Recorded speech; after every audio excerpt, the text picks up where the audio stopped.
don't even know how to start this one, man. Holy shit. All right, we're here, episode number 3 of the off-topic episode for Two Planker. I'm here with a good buddy of mine, Kirk Scully. He's been on Two Planker, what, top 10 episodes, something like that? One of the first like 10? 6 or 11. Something like maybe. that. So running it back, so if you guys want to do a deep dive on Kirk, I definitely recommend go listening to that. But where the hell are we right now, Kirk? Dude, we are sitting in a hot tub right at the bottom of Buttermilk. X Games venue is right in front of us. I can see the half pipe. I can see the entire slope course. I can see the rails of the slope course. Beautiful sunny day. It's been great weather all weekend. Yeah. Probably a little harsh lighting, but you know. We both can use some sun. We could use it, man. We could use it. I love how we just, impulsively,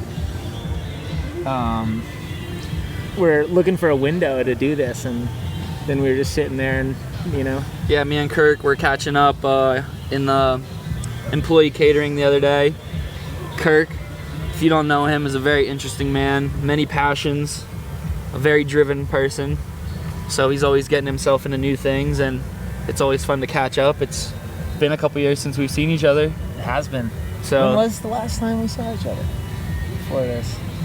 What was it, a random link up in Salt Lake, or It was Dew Tour. Dew Tour? Last year. Yeah, Dew Tour. Yeah. Thanks to our good buddy Ethan. Yep. Shout out to Planker Pod.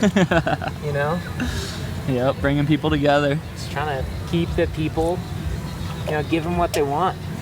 Yes, sir. Yes, Out sir. here, Ryan out here killing it with the interviews. Dude, I was not expecting. Ethan's like, yeah, come help with X Games. I might be tied up. I was not expecting to do full-fledged live interviews. Full-blown hosting out here. Trying. Definitely very nervous for some of these athletes. Just growing up, watching X Games my whole life, never coming to it live, coming here now with a media badge, getting behind the scenes on everything. It's so interesting. It's amazing. It's crazy to see everything firsthand. And yeah, to be interviewing some of my childhood idols it's a pretty wild thing. You're killing it, man. I appreciate it. I appreciate it. It's nerve-wracking. I'll get I just got such a kick out of your interview with Wallish. That was a good one. That was definitely nervous. This might be a video, so we can insert that here. Very true. Very true. How does it feel to be in the judging booth? Well, I'm not judging. You weren't. No, I'm right here. I'm just announcing. So all I gotta do is say how sick the shit is, and then that's it. I don't even know what to ask him now. That's perfect. All right, that's a wrap. I just gotta say that shit was. I was very nervous interviewing Tom Wallish. No. Don't be nervous. You want to do it again? Yeah. Here we go. But yeah, we're just living, Kirk, taking advantage of the situation we're in, circumstances. I know you've had a pretty crazy, hectic life recently. If you want to just jump right into it. Yeah, we'll jump right in. So life is funny, the way it works. Last week was a pretty crazy week for me. I'll start out with the bad, we'll just get right into it because that's more relevant to me being here. Driving down here from Denver, about an hour into my drive on I-70, Crazy. Driver hit me and totaled my car, which was absolutely unexpected. And my car is literally in an impound lot or tow yard in Dillon, Colorado right now, and I'm just so thankful to be alive, first and foremost. But, the second something like that happens, it's just like a snap of the fingers. Everything about your life in that moment is now just changed, Yep. Yep. And the severity of that can be different. Fortunately, in this situation, I was pretty healthy afterwards. I think I got a little minor concussion. Gotcha. The airbags went off, which was super scary. But, pretty blessed, shout out Subaru, keeping me safe, keeping me alive. Good old Subaru Crosstrek. Yeah, good old Subaru Crosstrek, dude. But yeah, which is crazy because I bought that car because a year and a half ago I also got hit in my other Subaru. So it's been a roller coaster, you know. Just out here trying to dodge bullets, but you can't dodge them all. No. And sometimes you just gotta take them. sometimes you just got to take them. Luckily, this and- was just a flesh wound. Yeah, it's just a flesh wound. But I mean, that kind of brings us right into that happened on Tuesday, which was it was just such a beautiful day in so many ways because of how real it was, you know. And I, for a lot of people who don't know, I'm a musician, and I've been working on actually immediately like. After skiing started taking a back seat, I had a lot of injuries, and you know, skiing was this outlet for me.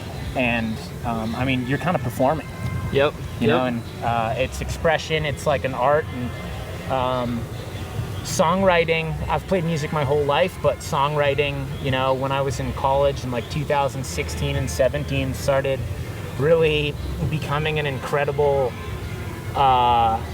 just tool for me to just exist, I guess, and exist in a way where I'm processing the world and just have it was just an outlet. And Yep. on Tuesday I released my first song. It's in a video. It's amazing. Go check it out for sure. Thank you, bro.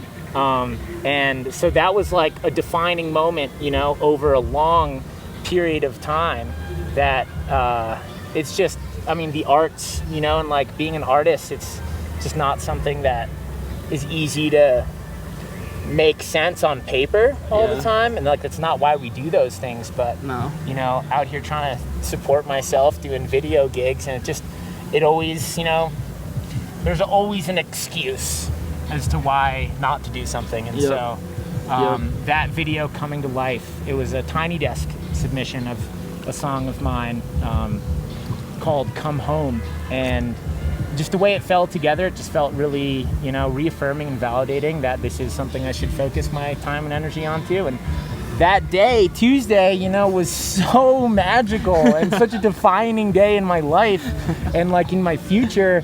And I had so many people reaching out, you know, being like, man, like, this is awesome. And like, keep going on this path. And then I'm sitting there driving down to X Games in gratitude, you know, just got off the phone with my brother, you know, and then boom, life, you know, happens. New direction. Slight new direction. Just the duality, you know, Yeah, the duality of the beauty, and like, I mean, it's so corny, but like, there's no light without dark. It's Highs and so lows. it's highs and lows. It's so real, and like, whether you're, you know, as successful as you've ever wanted to be, like, you don't get to dictate what happens in life. And I think, you know, Tuesday was one of those days that just puts it right in front of you.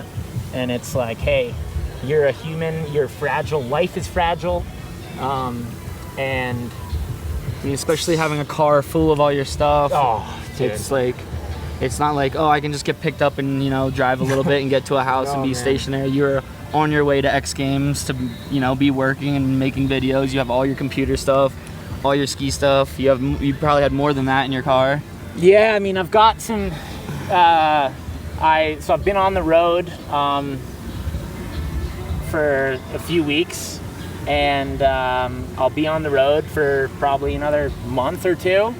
And there was no definite timeline on that. It really just depends on how certain things I'm working on unfold. And yeah, like being on the road and then having like your car is kind of your ground. It's like, it's your home. Yeah. Fortunately, I have other places to stay with beautiful friends. Shout out Jewel House. I got some really talented friends in Denver. They're all musicians. Jewel House on Spotify. Gotta plug them because I'm literally staying on their couch. So, love those guys so much. But, you know, like, my car is my sense of independence and where I have a lot of my stuff. And coming down to X Games, you know, I didn't just come down with a backpack, you know, like, I came down with a lot of equipment. And so when that happened, it was like, how do you scramble and just adapt? And we do, but rental cars aren't super accessible in Summit County, and just thankful to, I mean, we're living life right now. This is like as good as it gets. We're sitting in a hot tub at the base, so like incredibly grateful that this weekend has brought the fruits that it has brought. But to go from a high of, you know, putting out your first song, you know, putting it out there, being somewhat vulnerable, and getting the feedback you've been telling me, and then having some crazy flip like that with, you know, everything's up in the air. You don't have your car. You're trying to scramble for things. You still got to make it to X Games, all that, and then, you know, when you're put in a situation like that, Kirk is the type of person who definitely overcomes or just keeps persevering through stuff like that. So it's just like he figured it out. He's here now, and you know, all you got to do is push that little bit to get back into that comfort of like, all right, this is the schedule I was already on. We're back, and we're here at X Games in a hot tub. At the bottom, recording a podcast with a buddy who I've known. We go way back. Yep. Kirk was my coach at Snowflex Camp in Virginia. Was that like circa 2012, maybe? Yeah, something like that. 2012. I was an annoying little shit. Maybe 13. Dude, I mean, we've all, you know, I still am. So. Insert Wallace clip here at the end of the interview, bro. Thank you, Tom. Wait, also, oh my God, Kirk, you never shut up. That's literally, you pulled it out of my brain. Yeah, but I mean, that's funny, you know, because like we are humans and like we're all imperfect, and I think for me, being an artist is such a thing that's just important at like just being able to have something to put my energy into, you know, and I have a ton of energy, and when I'm not, you know, like focused on something or working on something, you know, whether that's for better or worse, you know, just bouncing from project to project or thing to thing, you know, like even with music, like writing a song, you know, you write a song, it's the most incredible experience, and then you share it, and then you move on, you know, and like then you have to do that again. And you know, there's definitely an element of like addiction there that, you know, humans are susceptible to, and but just having those healthy outlets and those healthy addictions, I think, is something that I just need to be able to tolerate myself and even have other people tolerate me. You know, I totally agree. I totally agree. I can be a lot at times, but you know, you put me in front of something I'm super passionate about, it chills me out. Yeah. I can focus. I can be a somewhat more, as you would say, normal or something around other people, and just like not talking someone's ear off about something they have no idea just because I'm spewing my passion. Yeah, totally. You know, yeah. Which on that note, I mean, I haven't fully said it yet, but if you haven't seen my Tiny Desk video, it's kind of the beginning of a chapter for me, and it's definitely a journey that I'm committed to for the foreseeable future, and it would mean the world to me if you went and listened to it. Kirk Scully Tiny Desk contest, will probably find it. And I was just, that day was so magical, man. I've been in Hartford for a few years, and which is like where I grew up, and again, like, you know, people who know me, they're like, Kirk, where you been? And I'm like, Hartford, Connecticut. They're like, oh, I don't understand. Yeah. You know, because I was out in Colorado, you know, like West Coast, Jackson Hole, Salt Lake City, and again, it was an injury a few years ago that brought me back to the East Coast, but on my journey as an artist and a musician, it's been the exact place I've needed to be. I mean, dude, my great-grandfather bootlegged liquor out of a laundromat during Prohibition in Hartford, Connecticut. You know, so like being hence why you look so natural in that hat and beard. Dude, oh man, yep, it's so funny, but that's so real, and like I feel like there is something to connecting with your roots that it sounds, again, like kind of like the darkness and light thing. It sounds corny, but in order to like move forward, you know, like sometimes you can lose your sense of home. And I mean, I've got history in Connecticut and Hartford, and just being near my parents, being able to be in their lives, it's been exactly what I feel like I've needed. And the people I've met shout out to every single person involved in that Tiny Desk video. It's just that was an example of something, you know, that I was able to do because of the community I'm a part of. And I think that community is everything, but that's an opinion, you know. It to me, it's a lot for sure. And just having people like, dude, in skiing, man, like you got your crew that with buddies that like you're just going out and skiing alone versus skiing with a crew. It's not the same. It's not the same, and it's not as hard to push each other. Mm-hmm. And even if there's a little element of like competition, like friendly competition, trying to like outdo each other, it's just so important, you know, for just like existing healthily and bouncing ideas off each other. And you get creative outlets through other people. You see that, then you might take it another step in a different direction. It might not be better or worse. It's just a different direction, and you know, who knows who could pick up and take off on that. Totally. Yeah. So it's just, yeah, man.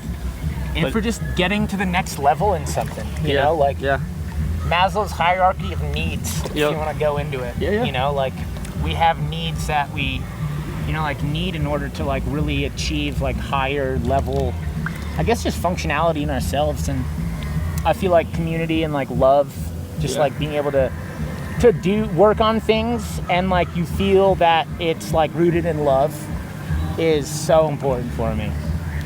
And so wow, because sometimes you feel like it's cliche to say stuff like that. Totally, dude. And stuff like that, but it's just like, I don't know, when we were catching up the other day, just talking about just like persistence, and you're a very driven person, and the things that I've dove into like in the past 6 years of my life, just like chasing the RV thing, getting into other things once COVID hit, just like opening my vision of like more of what I am. I'm not just this skier from the East Coast, you know, there's all these other passions I grew up as a kid, and just when you hyper focus on one, it kind of, you know, there's like, it's great, you can get far in one aspect of your life, but then something like COVID happens or comes along, and you know, your sunglasses are off, your blinders are opened up, and you're just like, wow, I forgot there's this whole other little side of me.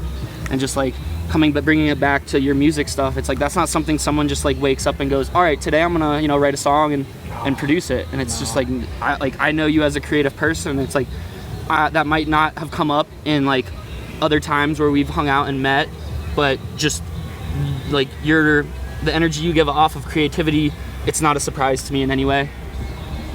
Appreciate that, man. I really appreciate that.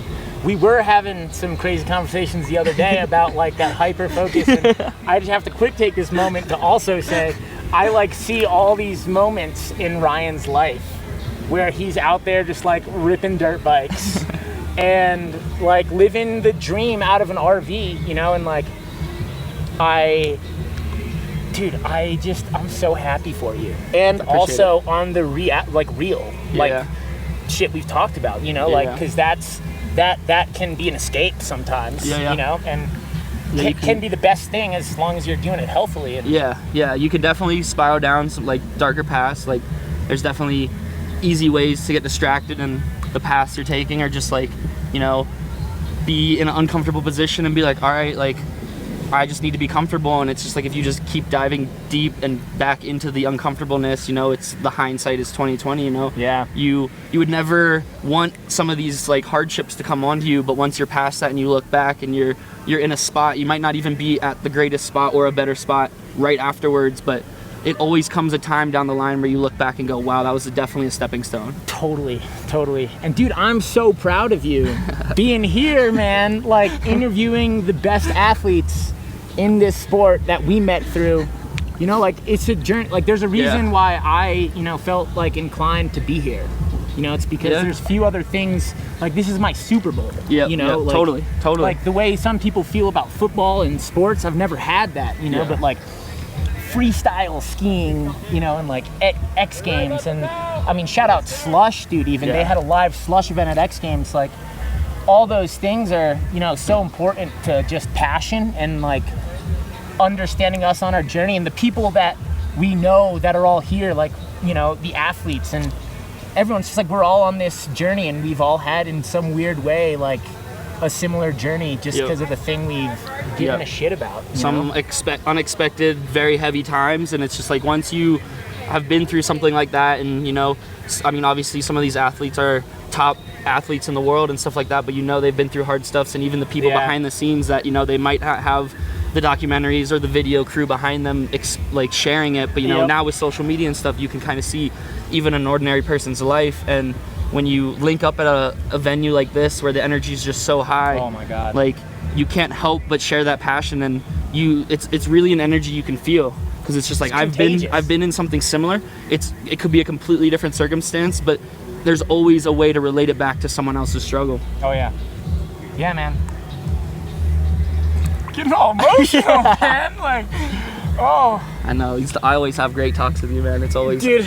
Afterwards, I'm always rethinking, like, God damn, dude, I like see Kirk not enough. Well, that means the world to me, man.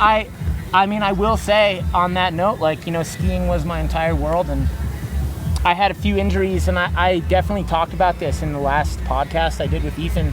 But, you know, my relationship with understanding that has even changed, because I've actually had an injury since then. Yep. And if you want to talk about it. Yeah, I mean, well, 2.5 years ago, I was living in an Astro conversion RV, dude. Yep. Out. I was proud of you. Government, dude. It was so sick, man. I was so proud of that thing, and it was just like, it was the best of times until it wasn't. Yep. And I shattered my ankle. You know, I was like split between filming and still trying to be the athlete, you know, because I don't think you can escape that. No, especially at the level that you've been at, dude. You are an insanely good skier, and it's just like, if you're at a lower level, it's easy to get, you know, 1 or 2 injuries and be like, all right, yeah, like there's nothing coming out of it. But you know, you've implanted yourself in the industry in many different ways, so it's just like it is really hard to escape that. Yeah. Like, I know I'm not up there anywhere in the top tier, but I got into moto, but it doesn't matter. The last race of the season, I shattered my foot, but I was still like, all right, no more racing. Ski season's coming. Like, PT every day, I'm coming back, because it's just like there's still nothing in my life that I'd rather do more than ski. Totally. Sometimes as you get older, you definitely have to put certain things on the back burner and prioritize things. Yeah. But your passions never leave you. No. But like, yeah, on that note, right? Like, in those moments where I have gotten hurt, you know, like I have completely isolated myself in ways, and that's just like not always what the human needs, you know, but sometimes also exactly what the human needs. Yeah. Sometimes if you've been in a situation like that, exactly. If you've been in a situation like that, you can realize, like, all right, this is just a temporary thing. I'm getting my head back on, like. But if it's, you know, crazy injury, you're by yourself, you know, you're getting prescription drugs and stuff like that, it's definitely a very easy hole to fall down, for sure. Like, I totally get that. Totally. And like, I mean, I'll even, you know, circle on to the topic of addiction, which I think is complex. And I mean, dude, like, I have no issue with substance use.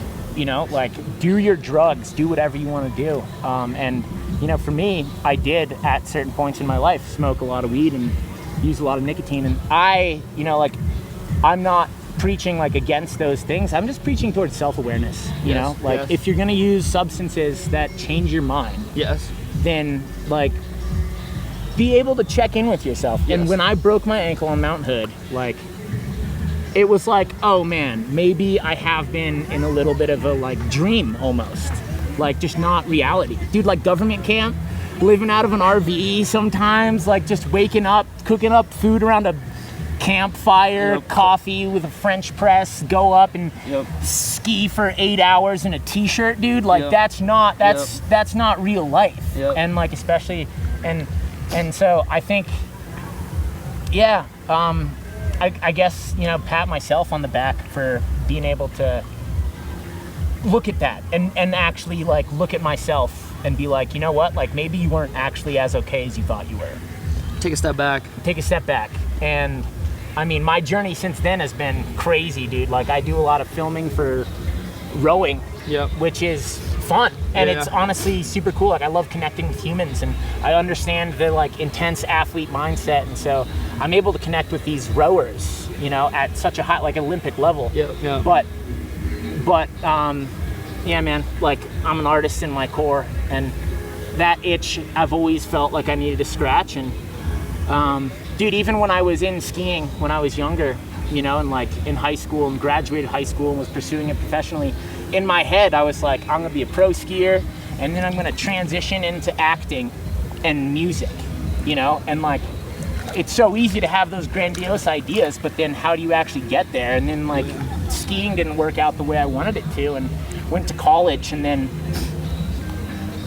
funny enough, coping with the intensity of going to college after being like an athlete was intense, and like, I needed an outlet, like, It's a different form of stress. writing music, you know, and like saying how I felt, as corny and cliche as that is, you know, and like that's been, I'm so incredibly grateful for that process and that journey. And, you know, there's been so many moments where I have wondered if I just keep that for myself, but I've learned so much about myself and my needs, and my needs are skiing was a performance, you know, and like, I love, like, when I'm performing music, dude, like, fewer things make sense, more sense to me than like those moments.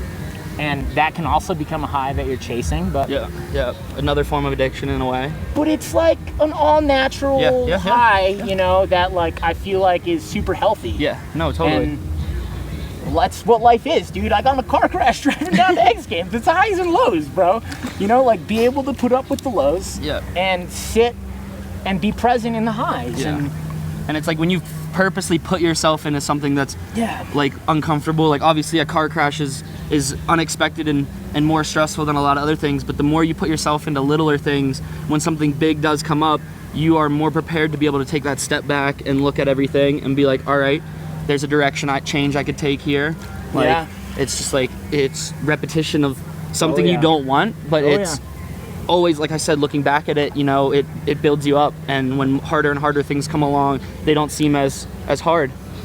And that's like, dude, and if you don't love that, then you're not gonna do whatever that thing is you have in your mind. Because it's, you know, like, there's so many cliche sayings that we've grown up hearing, like, it's about the journey, not the destination, that, like, I think the more you put yourself out there, you understand the little nuggets of gold to them. And if you actually sit and try and actually look at them, be like, what does this mean?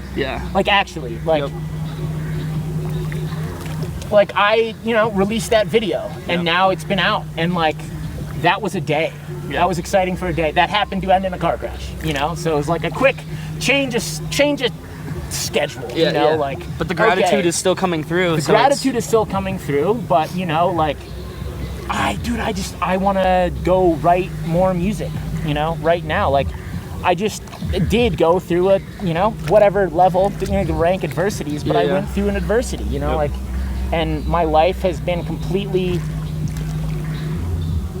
just, the floor has been ripped out from underneath me. And when I'm in those moments of discomfort, like, having a healthy outlet like music, dude, is like, it's just what keeps me sane. And it's what helps my problems have more meaning and actually feel like they're adding up to something. You know?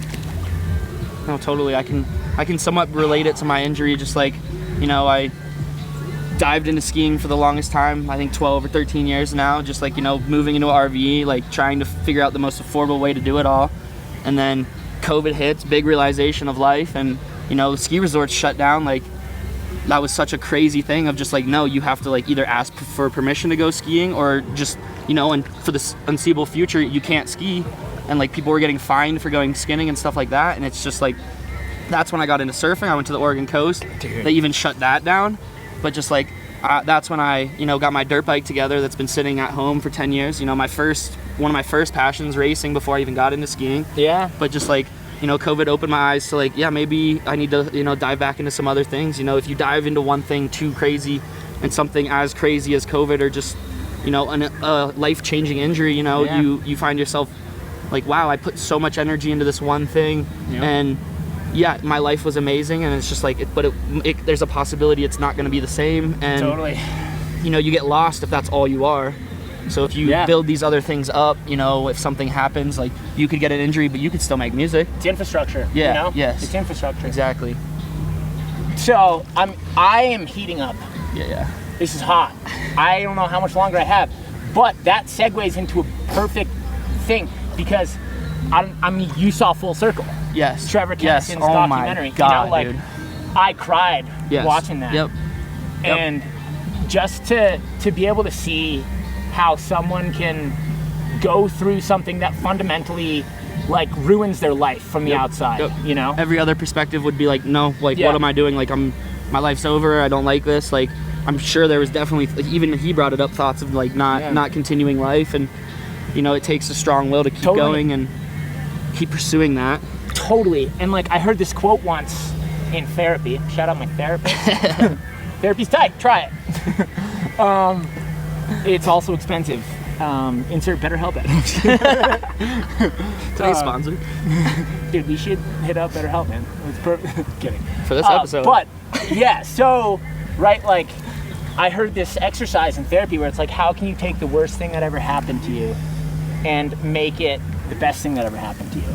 And it pisses me off sitting there, because it seems like, oh, this is so dumb, but it's like so impactful. Yep. And I look at Trevor Kennison, you know, and I'm like, what a freaking beautiful human. Yeah. Because he's so far from perfect. Yep. We're all so far from perfect. The human experience is inherently flawed. Yes. You know, but like having such a thing to bring him those moments of like the beauty that makes all of this just make sense in the end. Yes. Is just like, dude, if you haven't seen that Full circle. documentary, shout out Level 1 Productions. Yeah. It's on Netflix. Like, I saw that drop on Netflix and I was like, oh my God, like, as much as this isn't my discipline in skiing, and I can't relate as someone who, you know, is on 2 planks and like, you know, can live more of a normal life. It is absolutely one of the most inspiring things to, you know, drop Corbetts, do some other crazy shit, like bring it to rails like that. I'm from the East Coast where like some of the stuff he was doing, like I can be inspired by him because he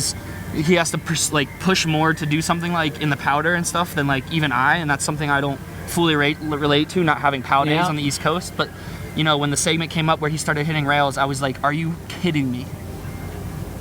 Like that's stuff I don't even I like. We don't even spoil what happens. It's leaked on social media, but like, dude, a backflip swap, like go see it. It's and dude, the storytelling intertwined with Corbett. Yes, dude, like it's just the amount of people doubting him. It is a masterfully crafted documentary, and I mean, to grow up watching Level 1 movies, dude, like, and like be a Level 1 like super unknown semi. You were there, finalist. dude. You were there. You know, like that production company has meant so much to me, and like to see them like there, dude. It's so inspiring to know that after everything they've put out, they're still shattering their ceiling. Yes.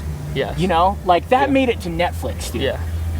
Yeah, when I saw them, like, oh yeah, made it to Netflix, I instantly put it on, watched it with a buddy who's a neighbor who doesn't even know who Trevor is, but just like, we just laid on the couch that morning and it was just, I was like, oh dang, an hour and 45 minutes, like I kind of have things to do, but as soon as it started, I was like, there's no way I'm getting away from this. So good. It's so unreal. Good. And yeah, it's just, if you think you're struggling and going through a hard time, I would definitely recommend watching it because it's something where you're just like, all right, my problems are so tiny. And surmountable. Yes. Yeah. And can derive meaning elsewhere. Yeah. And on that note, yeah, thanks, Kirk. Dude, can you give me a hug, man? Yeah, of course, bro. Of course. This is great. It's been great hanging out, man. And this is like just a little window, you know, like we'll have to do this people again. Get to see, but it's been such a. When I heard you were gonna be here, I was like, dude, it's exactly what I need in my life, man. It's some Ryan Barrick. I love you, man, dude. Your passion I love you too, bro. Contagious. Yeah, no, and that's what every time I see you, I'm like, sick. We're gonna get into some crazy conversation. Kirk's gonna tell me some story he's overcome, or just some fun aspect of life where he didn't know he was getting into, and he can, you know, look at it in a bright light and tell it in an amazing story, which is really cool. Which I'm sure that's what brings you back into music, is just kind of storytelling and stuff like that. So it's when I know that I'm coming around you, like I saw that you called and I missed your call, and I instantly, the second I picked up my phone, I called you back, dude. Love you, bro. Yeah. No, I mean, I know that feeling I get when I listen to, and it was the same thing that like I know I had watching like Tom Wallish is super unknown, you know, like James Woodsy's Breck Edit, you know, like all of these legendary, you know, like good companies, just like pieces of art, ultimately, right? Yeah. I have that same experience with listening to other people's music, and if I could even have the opportunity to give that for someone else, you know, that means the world for me. You know? Yo, what up, Blanc? You! Dude, absolutely crush it. We're filming a podcast. Yeah, get after it. Dude, Good luck. crush it.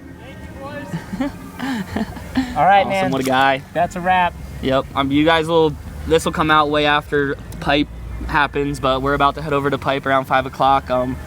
While we wrap this up, Kirk, I know you have a lot of projects on the horizon. Do you want to touch base on any of these things? Yeah, I'll touch base on one in Just particular, briefly. you know, because this is Two Planker Pod. Yes, yes. And I know it is off topic, but this one's on topic. I have come back into the street skiing world this season, not Hell yeah. on skis. And I'm working on a project with Jackson Carstetter, Fuck yeah. who I've gotten to grow a relationship with over the past year. We met at a level 1 rail jam up in Sugarbush and just kind of hit it off. And it's like when you work well with someone, lean in. Yep. And I'm coming in from a storytelling lens, and Yep. you know, whether it's just a banger 3-minute street segment or a documentary about our life trying to film street, like, I don't know what we're gonna work on. I don't know if we're gonna finish it this year, you know, but that's our goal. And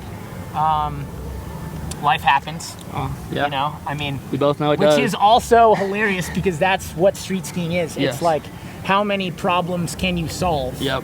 And how badly do you want to get that 4-second clip? Yep. Because you need to, you know, make sure your winch is working. Whether you're hitting a spot, like, you need to not get kicked out. You need to Not get hit by cars. get hit by you know, car, dude. Like, The sketch factor of poles and landings. light it at night, Yep. so get a plug outlet. You Yep. know, like, there's just so many variables, and I think that was one of the first things that I think, like, I had in my life where I was like, oh, dude, like, I can accomplish things.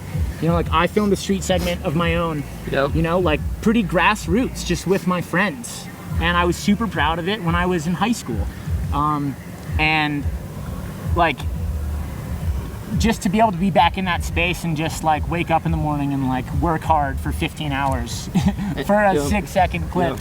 has been a gift. And yeah, be on the lookout for that. I'll plug Awesome. that as well. Jackson's a super talented skier, and he's Yep. he's a really good kid, just a really, you know, genuinely incredible human. And so Full of energy, and it's awesome to see that, you know, you're being able to guide him through that, you know, all the things you've been through in the streets and stuff like that. You know, a kid who, you know, came from Wendell's camp, that's where he honed his skills, and like, you can't take that away from him because he earned those skills. But you know, you don't really go into real street spots when you're with that like in the camp and stuff like that. So Yeah. if you find someone like Kirk that, you know, can guide you and stuff like that, I'm looking forward to this. dude, for I'm sure. excited as well, man. For sure. But yeah, before I faint, Yeah, I know I'm hot as let's wrap Whoa. this up. Let's go. Should we go under? I'm down. Let's go. Let's go under, dude. Whew. Love you, bro. Love you, bro. Let's go. Dude, and then let's go jump in the pool. I'm so down. All right, I'll bring the GoPro. fire.